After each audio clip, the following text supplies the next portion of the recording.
Business trip? You just work it remotely and you say you have a business trip. You're just trying to dodge housework, aren't you?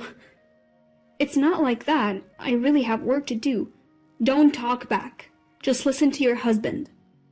A year into my marriage with my husband, he never recognizes my freelance work. Worse yet, he verbally abuses me, treating me like a mere housekeeper. I'm the one supporting the household, even paying the rent, but he uses me mercilessly without a shred of gratitude. At this point, I can't just stay quiet. I'll turn the tables and use my husband's threats of divorce papers to my advantage. With the image of his frantic scrambling in my mind, I headed for my business trip. My name is Maya, a 29-year-old employed by a publishing company. My husband's name is Bill, 5 years my senior at 34. We met 3 years ago when work took me to a different region. Bill's job was similar to mine. We both went to local places to sum up the current situation and write articles about it. We both worked in publishing, and with shared goals, we quickly clicked. We'd go on reporting trips together, and even after returning, would keep in regular contact. After 2 years of dating, he proposed.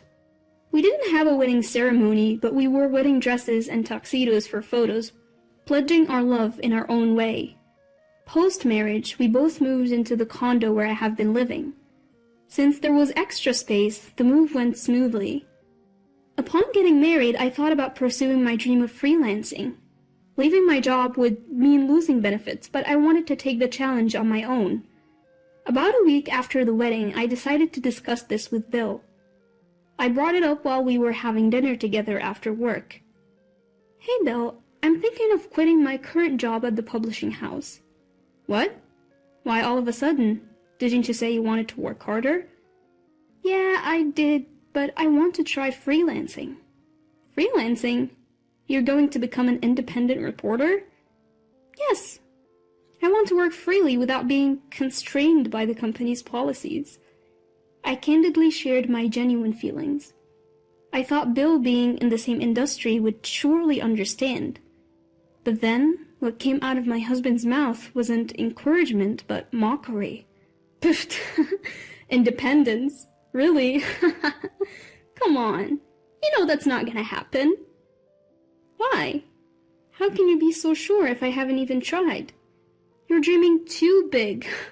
The only reason your articles are popular is that you work for a publishing company. That may be true, but what? You think you can keep that popularity if you go solo? That's not fair. Look, you're not cut out for this. We're married. Focus on housemaking, not your career. As he ate the dinner I made, he spoke those cruel words as if they were nothing. I was infuriated. Today, even his comments on the taste of the food bothered me. I tried to persuade him more than once, but he was unyielding.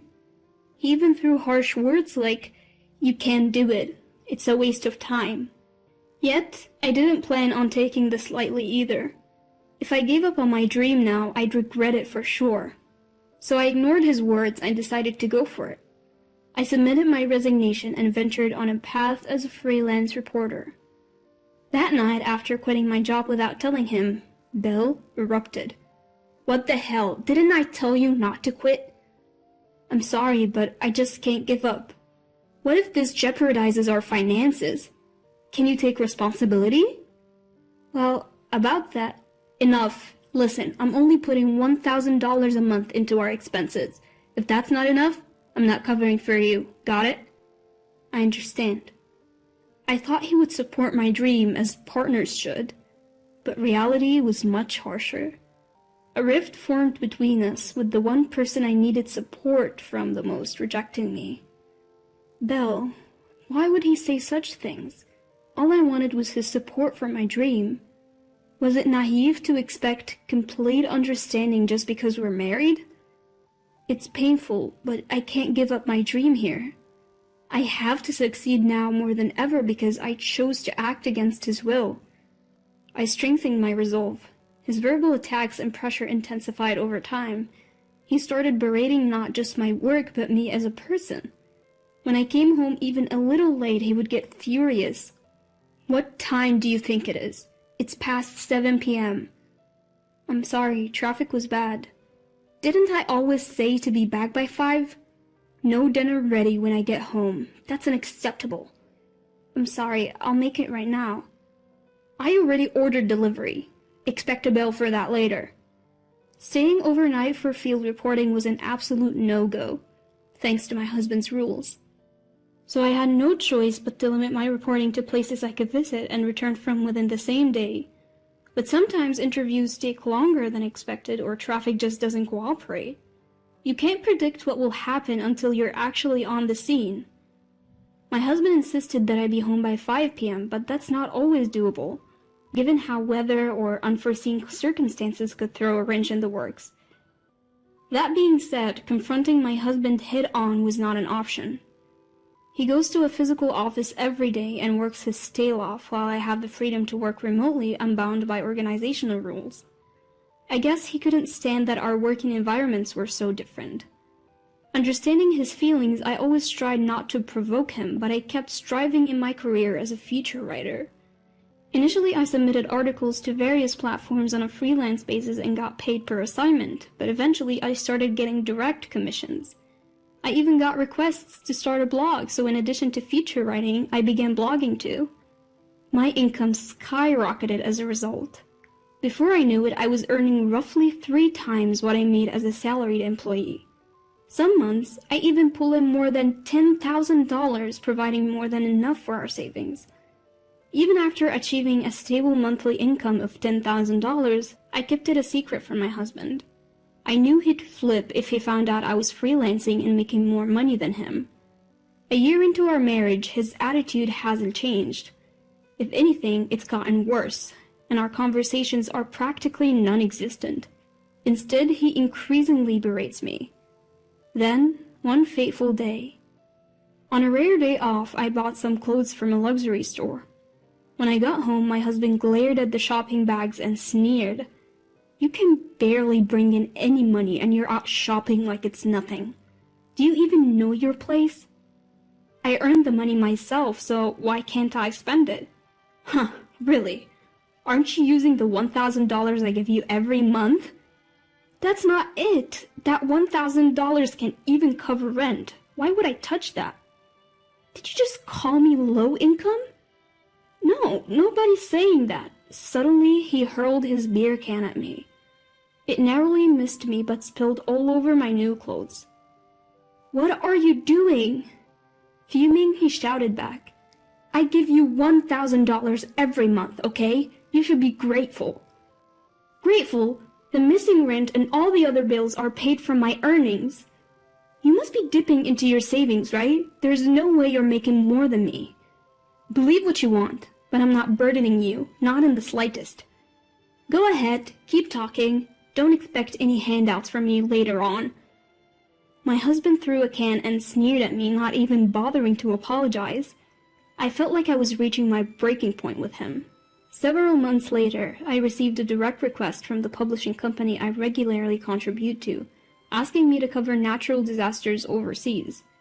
It's an overseas assignment, so a day trip was out of the question. I decided to tell my husband about the work trip. Bill, I know it's short notice, but I'll be traveling overseas for work this weekend.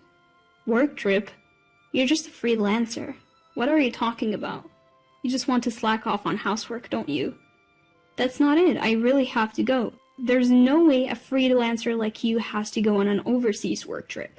How could you lie like that? It's not a lie. I was directly asked by the publisher. Don't talk back. Just listen to your husband. As if I were the one being unreasonable, my husband continued to berate me. Fed up with his irrational behavior, I glared at him. Finally, he spoke, clearly irritated.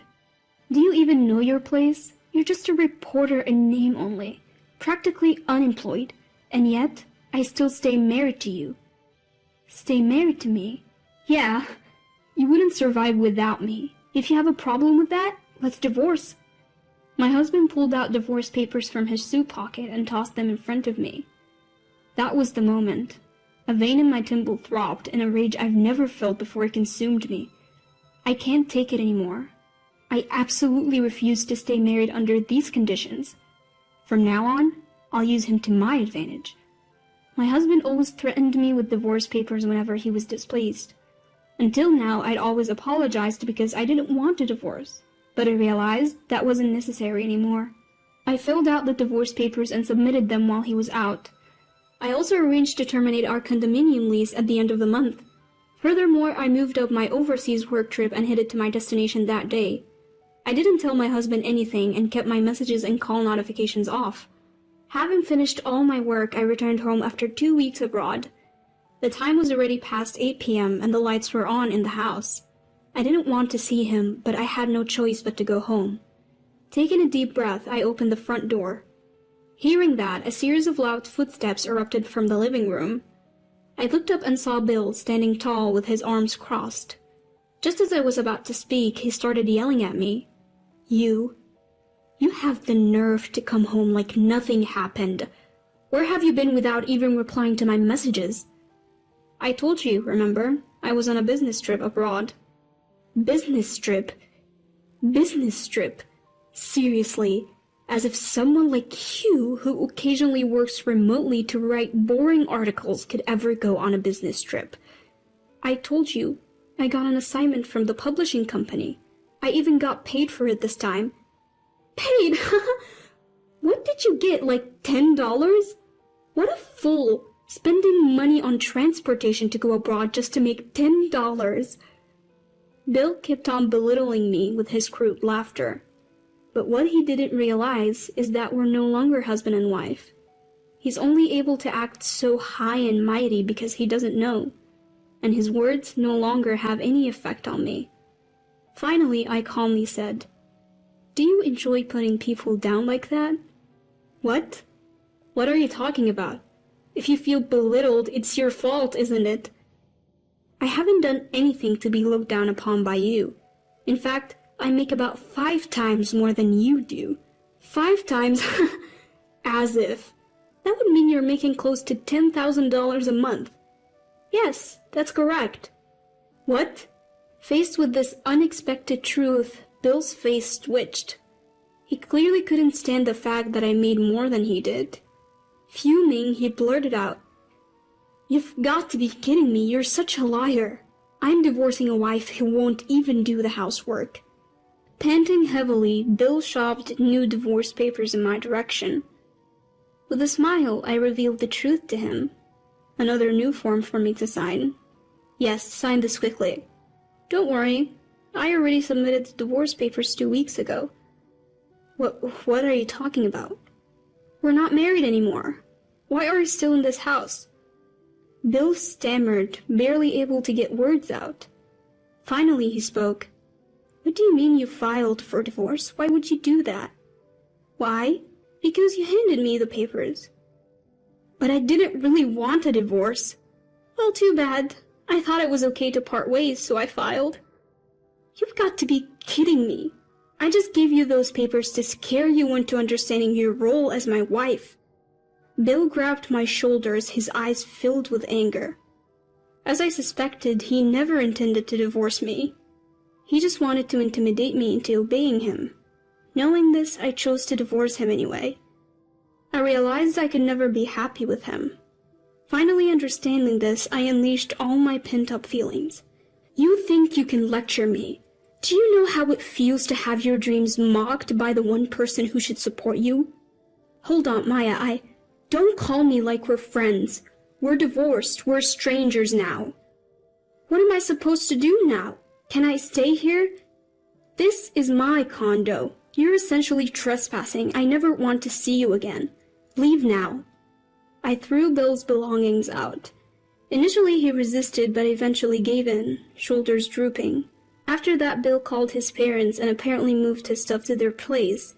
However, due to the circumstances, they refused to let him stay and told him they wouldn't help him financially. As a result, he had no choice but to live on his limited income and move to a cheap apartment far from his workplace. He can't spend money like he used to, and just getting by has become a struggle. His savings have run out, and now he's living a dull life just trying to save money. As for me, I've signed a lease on a different condo and started living alone. The move went smoothly, and now I'm enjoying my work in my new home office. Thankfully, my articles are getting featured on major online platforms. The blog I started on recommendation has also become a good source of income as the number of visitors kept increasing. I plan to continue doing what I love, writing great articles and covering stories from places that interest me. I want to keep my current job, but do it in a way that's sustainable for me.